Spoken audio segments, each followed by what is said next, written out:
Soy Juan Serrano, biólogo especializado en bioquímica y en biología molecular, responsable de proyectos de Intersa Labs, docente del máster de suplementación integrativa con evidencia científica en esta misma escuela ESI, del mismo modo que director del curso avanzado en inflamación y en nutrición antiinflamatoria, luego miembro fundador de SEFIT y actual vicepresidente de la Sociedad Española de Salud y de Medicina Integrativa, autor principal de Cáncer, de un enfoque biológico y Poder Anticáncer, y codirector del primer manual en lengua castellana sobre oncología integrativa. Bueno, la ponencia que me toca dictar tiene como título Diagnóstico e inflamación asociadas al sistema nervioso. Empezaremos con unas definiciones básicas, porque el punto común tiene que ver con la inflamación. Una inflamación muy concreta, pero antes recordar que la inflamación es un aspecto muy beneficioso, el concepto de inflamación aguda como proceso saludable, que tiene las características evolutivas que la evolución nos ha promovido, nos ha propuesto para que podamos resolver aquellos cuadros especialmente de heridas. Se caracteriza por 4 puntos básicos, que sería su diseño está hecho para que haya una respuesta rápida, que haya un acceso de los distintos componentes del sistema inmunitario al lugar donde hay una injuria. Es muy complejo, es sumamente complejo, y su fin último es el de reparar esa herida. El ejemplo práctico clásico es cuando uno se hace una herida, por ejemplo, en un pie. Hay una agresión, hay una injuria, tiene que haber una respuesta en forma de inflamación aguda, donde acontecen tanto eventos celulares como moleculares que tienen como objeto, como os comentaba, la eliminación de ese daño y en última instancia la reparación de ese mismo daño, ¿no?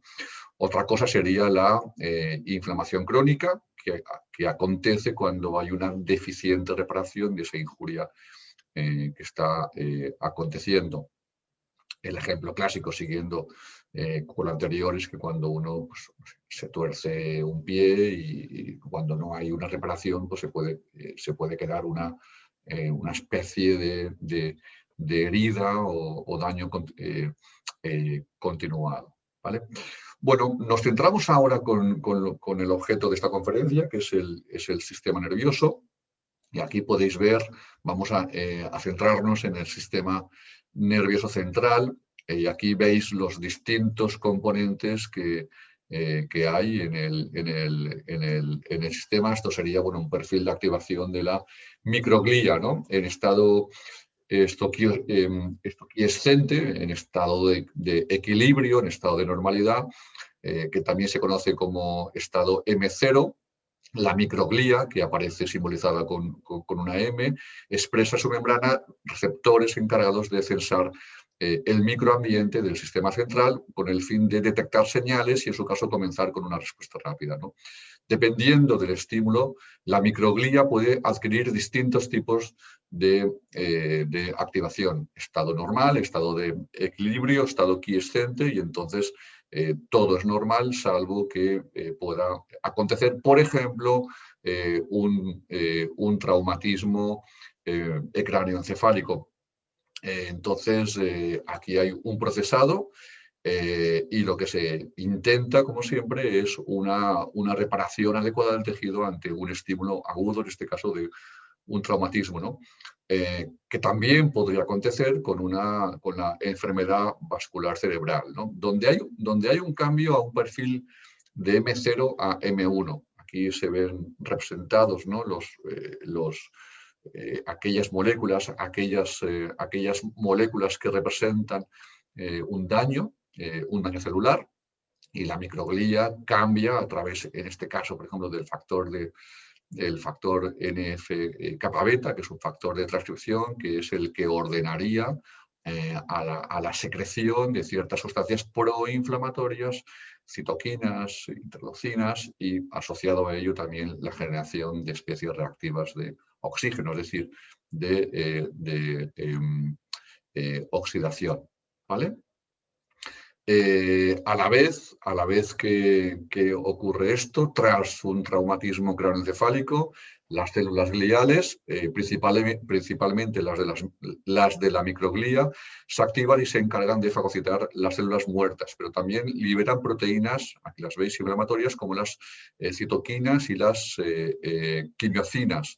Estas activan una cascada de activación de las células gliales vecinas y al liberarse al torrente sanguíneo actúan asimismo como mediadores inflamatorios, de modo que establecen puentes de comunicación entre el cerebro y el resto de los órganos, especialmente el hígado, el cual sintetiza a la vez la proteína amiloide sérica A, es la que aparece como SAA, la cual ejerce de mediador inflamatorio, se une a neutrófilos y promueve la expansión de los linfocitos del sistema inmune, los cuales migran hacia la región dañada e inflamada del cerebro, tal como aparece aquí, perpetuando el proceso inflamatorio.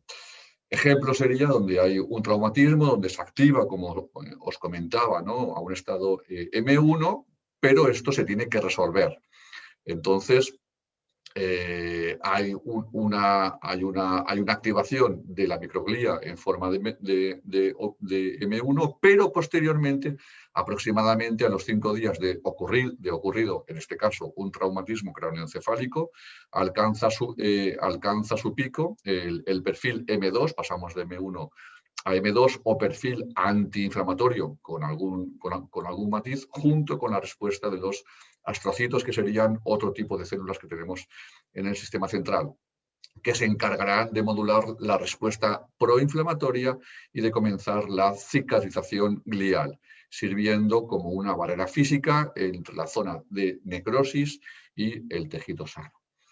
Esto ocurre cuando hay una reparación, pero puede que no haya una reparación y haya una inflamación crónica, que es lo que podría ocurrir, por ejemplo, ante este caso que veis de una meningitis crónica de etiología incierta, donde la paciente ingresa por episodios repetidos de esta inflamación en las meninges, una zona meningia, que no se resuelve. Por tanto, aquí estaríamos hablando de una inflamación crónica, ¿no?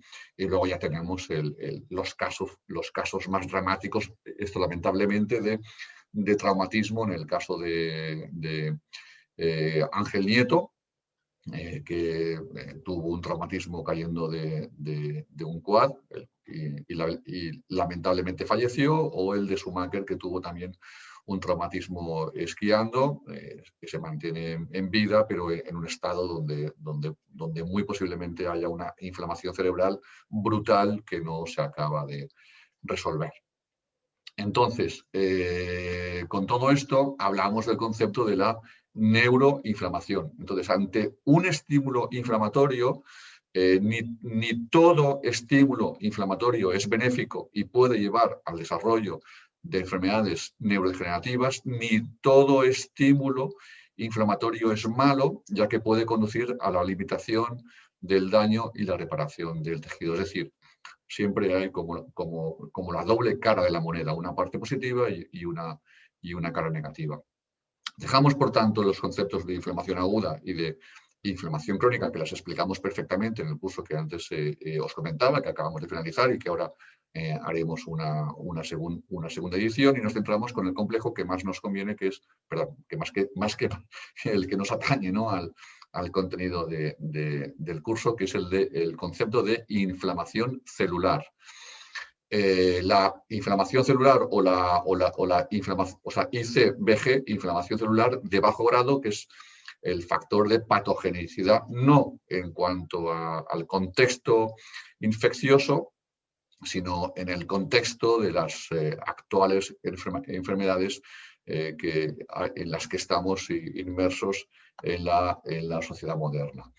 Bueno, comentar que, a diferencia de la inflamación clásica, la inflamación celular es un tipo de inflamación que interrumpe las redes de señalización en todo el organismo y que tiene por resultado aspectos metabólicos, fisiopatológicos muy distintos a los de la inflamación aguda y crónica, como podéis observar en la tabla. Vamos a ponerlo en contexto donde hemos pasado de unos elevados niveles de mortalidad a causa de las patologías infecciosas que nos han asolado a lo largo de la historia, y con este cuadro os hago ver que la gente ya no fallece tanto por enfermedad infecciosa, sino que la gente ahora fallece por las enfermedades de la sociedad actual.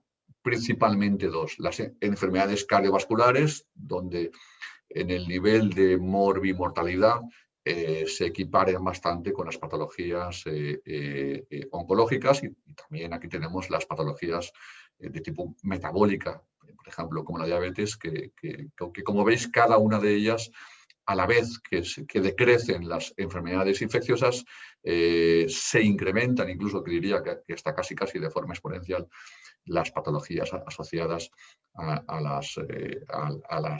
al ritmo de vida, al estilo de vida moderno. Y también esto ocurre con la patología con la que estamos hablando hoy, que serían las patologías neurodegenerativas. Os he puesto el ejemplo de la demencia, como también la incidencia se incrementa, la incidencia es muy elevada, y os podría haber puesto también pues, patologías como el Alzheimer, el Parkinson, o las disfunciones como la depresión, la ansiedad o el estrés, que van increciendo en los últimos tiempos.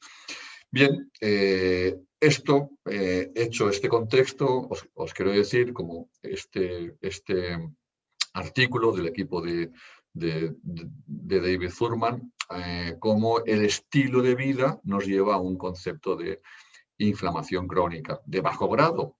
Aquí lo veis, donde ya comenzando a nivel epigenético, es decir, lo que pueda acontecer en la madre antes de la gestación, e incluso también el padre, que puede transmitir factores epigenéticos, ya desde estas etapas, y especialmente por el estilo de vida, como las infecciones crónicas, la inactividad física, la obesidad, la disbiosis, los malos hábitos alimenticios, es decir, la presencia de xenobióticos, disruptores endocrinos, mediado por la inflamación crónica de bajo grado, va a incidir en la causa de la inmensa mayoría de las patologías que antes os comentaba, asociadas asociadas al actual estilo de vida, y que se están incrementando de forma francamente espectacular.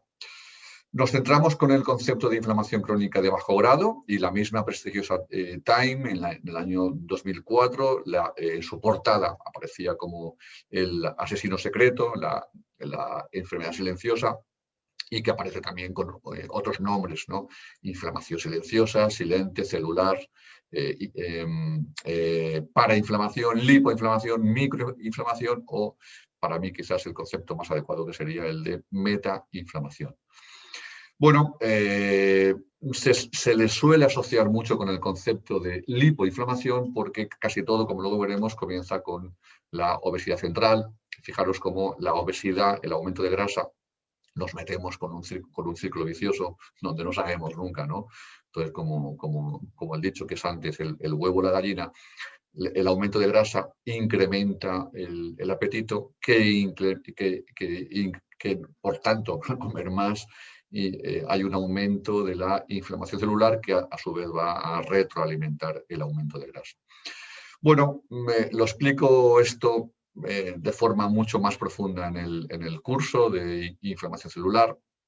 Cuando hablamos del concepto de lipoinflamación, parece que damos la culpabilidad a la obesidad. Entonces, como apunta aquí este artículo científico, la obesidad puede ser más un canario en el pozo de la mina, advirtiendo de problemas globales más grandes que no únicamente que la sola vía de la obesidad hacia las enfermedades modernas impulsados por el medio ambiente. Por tanto, quizás habría que hablar mucho mejor del concepto de metainflamación, que también puede incluir el mismo concepto de inflamación, pero que donde además hay otras causas, como el estrés crónico, otros factores que me puedan conducir a este concepto de inflamación crónica de bajo grado y que además va a repercutir en aquellos aspectos que ahora os voy a comentar que nos van a conducir a estados disfuncionales de salud. Bueno, partiendo partiendo únicamente de la obesidad central, ¿vale? Me va a conducir a un estado de inflamación crónica. Bueno, la obesidad tiene que ver con aspectos genéticos y epigenéticos. Hoy sabemos, como este artículo del año 2017 del profesor Bidu, esto de Boston, donde da la misma o implica tanto a factores genéticos como epigenéticos en este incremento del adipocito, del panículo adiposo que me conduce a la obesidad. Esto es una diapo que sintetizo también en el curso, donde intenté sintetizar bastante qué es lo que ocurre cuando el tejido adiposo normal se hipertrofia. En esta hipertrofia hay unos cambios también en los macrófagos. Aquí cambiamos de lo que es la microglía, que sería el macrófago asociado al sistema central, al concepto el concepto clásico de macrófago que habita el tejido adiposo, que también, como veis aquí, como consecuencia de la hipoxia, de la falta de oxígeno, por la acción también del factor de transcripción NF-kappa beta, que atrae, y hay un cambio también, como os comenté anterior, del tipo M1 al M2, y las mismas adipocitoquinas que se liberan, que como el factor de necrosis tumoral alfa o la interleucina 6, que son factores, son citoquinas claramente proinflamatorias que van a ocasionar una resistencia a la insulina. Por ahí suele comenzar todo, una afectación a la leptina, que es la hormona de la saciedad, y por tanto, como os comentaba antes, un aumento del depósito graso, que por un lado me va a ocasionar una endotoxemia metabólica, me va a distribuir tóxicos por todo el organismo, y a la vez me va a perpetuar este estado de hipertrofia. Todo esto, este tejido adiposo inflamado, me va a conducir a un estado metabólico de inflamación crónica de bajo grado, que me va a procurar el concepto que últimamente estamos oyendo mucho, de síndrome metabólico. Síndrome metabólico que afectaría al endotelio como nexo metabólico fisiopatológico y que conduce básicamente a estados de hiperglucemia, de hipertensión y de hiperlipidemia. Este paper, este trabajo que veis aquí en pantalla, lo que nos viene del año 2014, nos viene a confirmar que la evidencia clínica y experimental más reciente en torno al papel de la inflamación del tejido adiposo como detonante de la metainflamación. Es decir, que lo tenemos perfectamente claro, que esto es así. Bueno, este también es una diapo que empleo mucho como derivado de esta hipertrofia del tejido adiposo que antes os comentaba. Por una parte, va a liberar una gran cantidad de ácidos grasos libres en la circulación sistémica, que me va a ocasionar incluso estos problemas musculares y osteoarticulares. Me va a sobrecargar el hígado y va a ser causa también de la estatosis hepática no alcohólica, es decir, el hígado graso, que ya estamos en incidencias epidémicas aquí en España en torno a un 20 y pico %. Esto va a ocasionar un incremento de la insulina, de la glucosa, de ciertos lípidos, es decir, me va a conducir al al síndrome metabólico, y además también con la implicación que os comentaba antes del endotelio, también espoleado por la liberación de los radicales libres. Es un caso que está perfectamente definido como la inflamación crónica de bajo grado. También me va a ocasionar el síndrome metabólico. ¿Por qué? Bueno, y todo esto al final me va a conducir como veis aquí en este artículo, en este esquema que procede de este artículo en el año 2011, a que la inflamación crónica de bajo grado me va a causar la inmensa mayoría de las patologías asociadas a la vida moderna.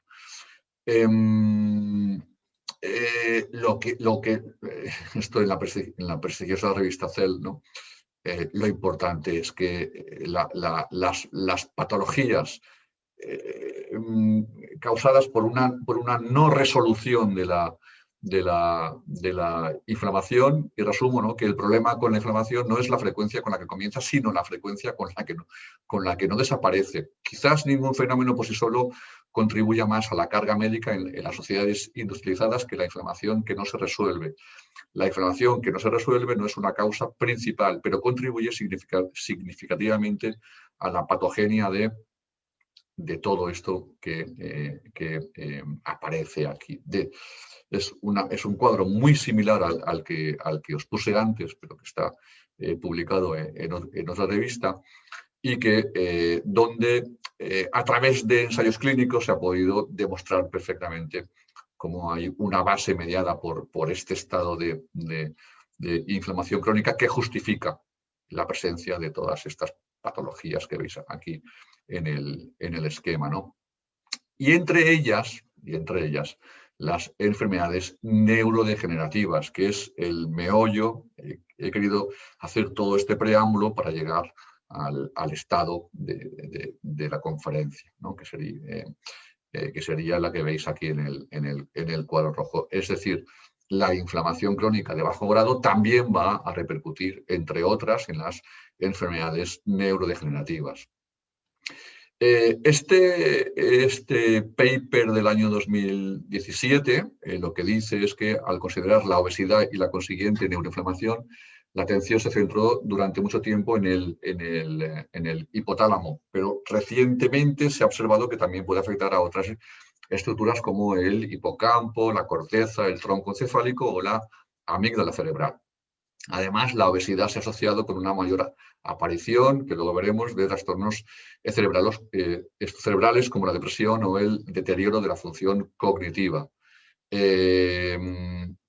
Así, en el síndrome metabólico, el sobrepeso y la obesidad producen el desarrollo de la inflamación sistémica de bajo grado, estrés oxidante y disfunción mitocondrial, tanto en órganos periféricos, particularmente en tejido adiposo e hígado, como acabamos de ver, como en la sangre, que es todo lo que os he comentado anteriormente para poder llegar aquí, ¿no? Pero os comento esto porque este proceso termina por repercutir en la membrana hematoencefálica, que es esa ligera, esa fina membrana que separa el sistema central sobre el exterior, porque al ser una zona tan noble tiene que estar perfectamente protegida. Esta repercusión en la membrana hematoencefálica provoca un incremento en su permeabilidad. Es decir, si tiene que ser semi-impermeable, dejando el paso únicamente de aquello que tiene que dejar pasar, se incrementa, se hace hiperpermeable y, por tanto, ciertas cosas pueden llegar al tejido cerebral, a un estado de neuroinflamación. Por tanto, la alta adiposidad es un factor de riesgo para el desarrollo de varias enfermedades como el Parkinson o el Alzheimer. Enfermedades neurodegenerativas que, aunque tienen diferencias significativas en cuanto a su clínica y edad de presentación, presentan el mecanismo fisiopatológico común que puede iniciarse con este estado de lipoinflamación que antes os comentaba. A ver, en la secuencia que os comento, fijaros cómo en ambas entidades la neuroinflamación aparece. Aun siendo distintas, la neuroinflamación es un vínculo común. Este mismo trabajo también publicado en una revista muy prestigiosa también habla de que los inductores de la inflamación desencadenan la producción de mediadores inflamatorios que alteran la funcionalidad de los tejidos y órganos y conduce a la inducción dañina de diferentes sistemas de barrera en el cuerpo, como la barrera hematoencefálica, también asociada con las enfermedades neurodegenerativas, ¿no?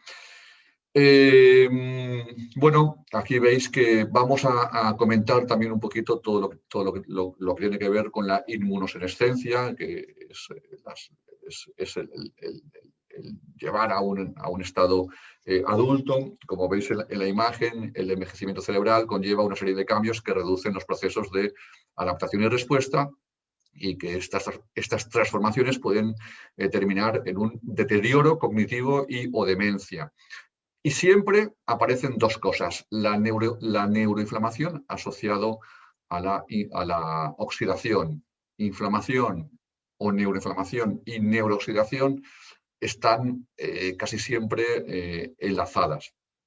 Y en el esquema que os muestro ahora a la derecha, en el contexto neuroinmune, a pesar de tener una fisiopatología parecida al traumatismo cráneoencefálico, el microambiente es muy diferente, principalmente a la edad, que es lo que representa la figura, donde se desarrolla la inmunosenescencia del sistema inmune. La microglía adquiere un estado activado, por lo que aumenta la actividad fagocítica y la secreción de citocinas proinflamatorias, como veis aquí.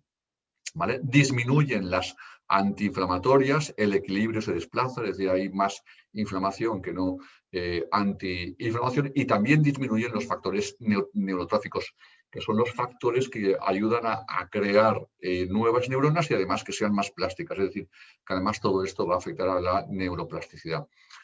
Por tanto, la vuelven, bueno, además de un incremento de factores proinflamatorios asociados a las especies reactivas de oxígeno, que en definitiva lo vuelven más sensible a pequeños estímulos, y que ocurre a diferencia de lo que ocurre en un cerebro más joven.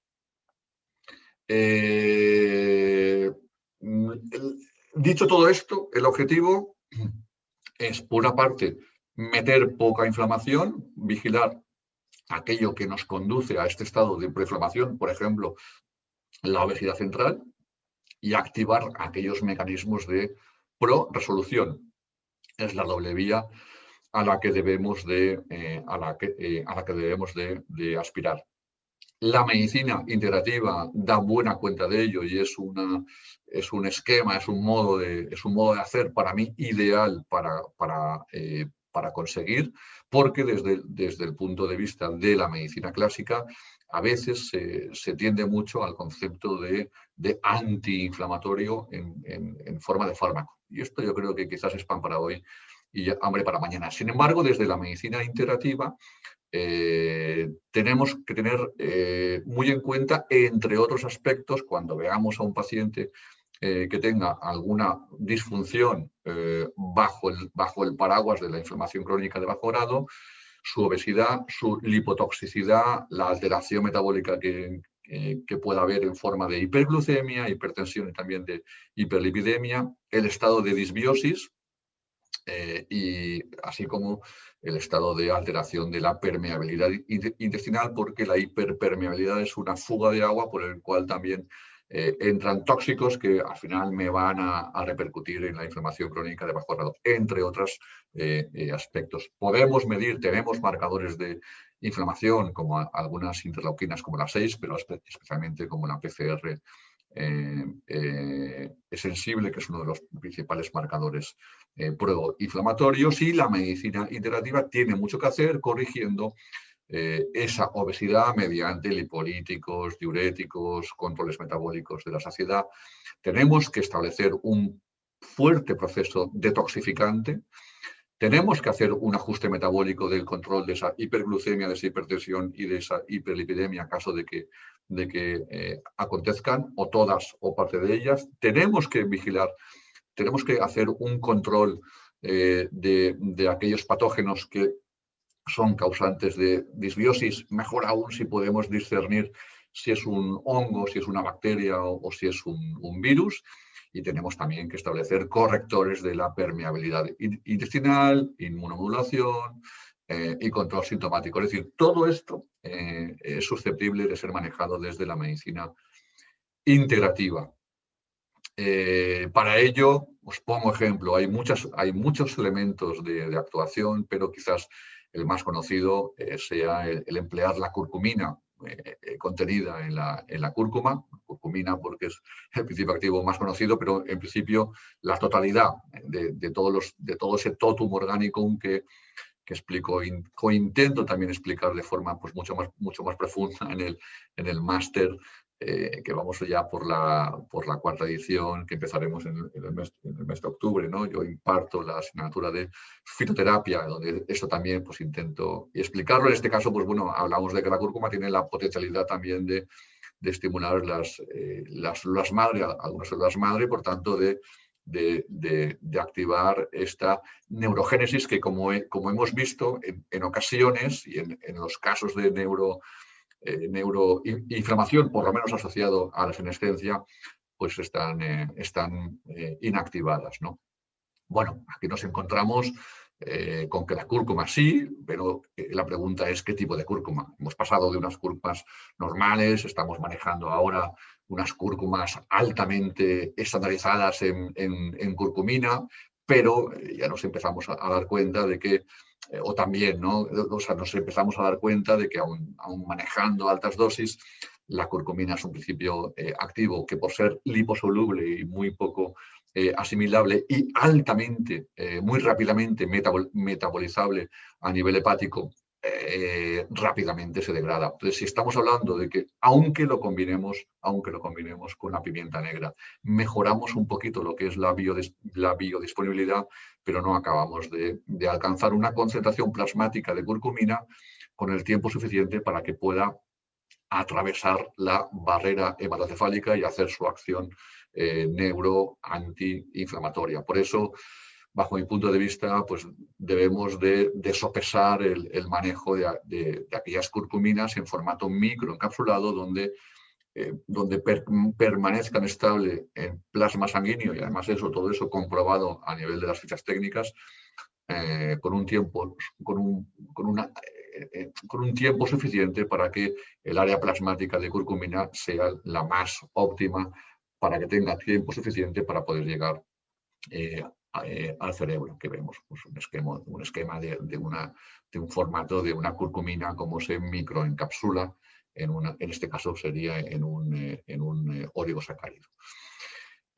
Por ello, y por otra parte, tenemos también, os pongo únicamente que un par de ejemplos, que habría muchos más. Podríamos hablar también de antioxidantes como la quercetina, y aquí tenemos el cardo mariano, donde aquí hay pues, papers como este, donde hacen una revisión de la química y los efectos neuroprotectores de la silimarina como principal principio activo del cardomariano, como pueda ser pues, este paper también de su potencial, la potencialidad de la silimarina con su acción anti-Parkinson o también en el Alzheimer. Bueno, aquí pues, hay productos que pueden combinar la cúrcuma microencapsulada con el cardomariano, y aquí pues, bueno, ya contamos con muchas herramientas que nos pueden ayudar a resolver. Dejamos, pues, hecho un poco una vista de pájaro, ¿no? Para que tengamos una visión a grandes rasgos de qué es lo que ocurre y cómo podemos ayudar en la solución, en lo que tiene que ver con las patologías neurodegenerativas. Y ahora nos vamos a dar también una rápida visión de las disfunciones mentales, como veis aquí en el cuadro, como la depresión. También podría ser con la ansiedad y el estrés. Bueno, en este cuadro, ante una injuria, aparece una inflamación que nos afecta y hay una respuesta adaptativa que, dependiendo del grado y la extensión de esta respuesta inflamatoria, incluyendo si es sistémica o local, pueden ocurrir cambios metabólicos y neuroendocrinos para conservar la energía metabólica y asignar más nutrientes al sistema inmune activado. De tal forma que el comportamiento de la enfermedad en forma de tristeza, fatiga, disminución de la libido, y también nos puede conducir, como antes os comentaba, al síndrome metabólico. Con esto os quiero decir que una tristeza, una fatiga o una depresión podría ser también como una respuesta adaptativa de un proceso de inflamación crónica de esto bajo grado, ¿no? Bueno, aquí ya nos centraríamos, esto habría que verlo con mucho más profundidad, que es lo que hacemos en el curso, donde el estrés afecta a distintas áreas cerebrales, por ejemplo, al hipotálamo y luego a la glándula, a la hipófisis, que activa una secreción neurohormonal, que finalmente se activa el cortisol, que lo que hace es reducir la inflamación. Pero si el estrés es crónico, de algún modo se secretan citoquinas proinflamatorias que lo que hacen es apagar el interruptor que apaga la inflamación, es decir, perpetuamos la inflamación crónica de bajo grado como consecuencia del estrés crónico, ¿no? En este trabajo, que veis aquí también, recientemente se ha descubierto que el estrés crónico reduce la sensibilidad de los tejidos al cortisol. Más en concreto, lo que hace es que las células inmunitarias encargadas de producir inflamación se vuelven inmunes al cortisol.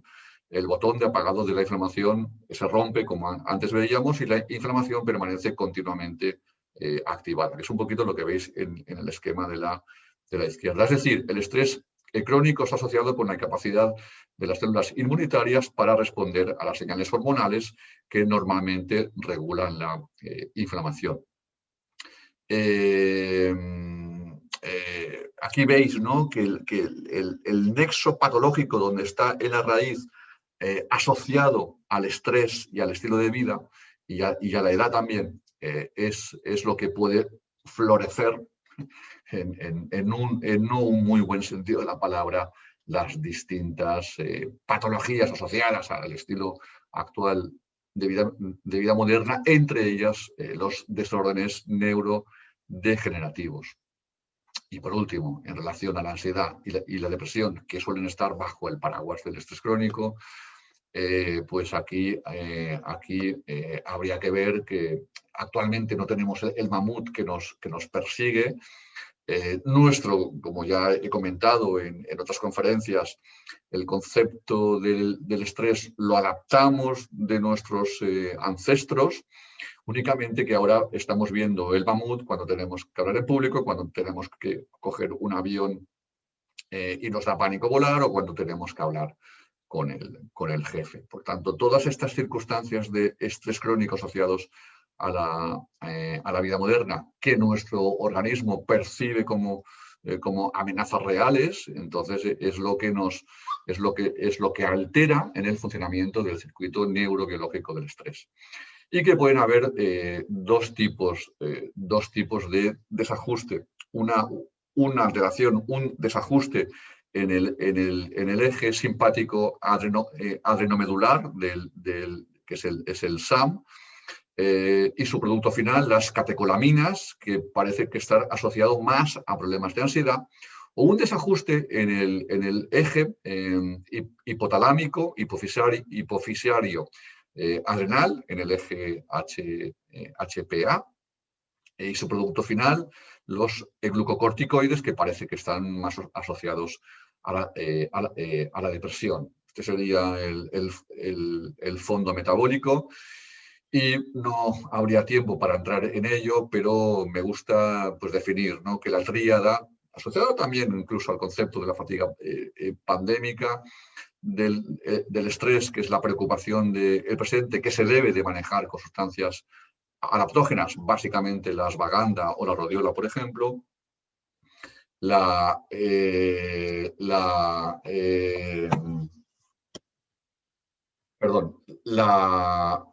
ansiedad, que es la preocupación del futuro, que se debe de manejar con sustancias ansiolíticas, con sustancias GABAérgicas. Y aquí tenemos pues las plantas medicinales, por ejemplo, típicas como la valeriana, la pasiflora, el lúpulo, la avena, ¿no?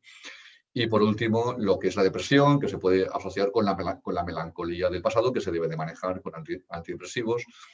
Bueno, cuando digo ansiolíticos o antidepresivos, me estoy refiriendo desde nuestro campo de acción a aquellos derivados vegetales con una acción ansiolítica, como os acabo de comentar, o en este caso con unos fitoactivos de acción antidepresiva que básicamente podrían ser, especialmente el más conocido sería el hipérico o la hierba de San Juan, el Hipericum perforatum, que tiene un mecanismo de acción, tanto IMAO como IRSS, a través de su principal principio activo, que es la hipericina, aunque ahora también con la hiperforina también pues, están habiendo muchos estudios. También lo podemos manejar con un activo que se ha descubierto no hace mucho tiempo para esto, que es el azafrán, que también tendría un mecanismo de aplicación, no únicamente como hace el hipérico, básicamente con el neurotransmisor serotonina, sino que también con el resto de las monoaminas, el azafrán, implicadas en la depresión. Aquí, pues bueno, ya como os comento, sería cuestión de abordarlo en más profundidad con otra masterclass. Os doy las gracias por haberme escuchado. También, por si me queréis seguir, ahí tenéis en mis redes sociales o mi libro Poder Anticáncer. Y, por supuesto, le quiero agradecer a la Escuela de Salud Integrativa y a su comité de dirección y a sus responsables su invitación para que haya podido más bien impartir esta charla. Así que un saludo muy grande y gracias a todos.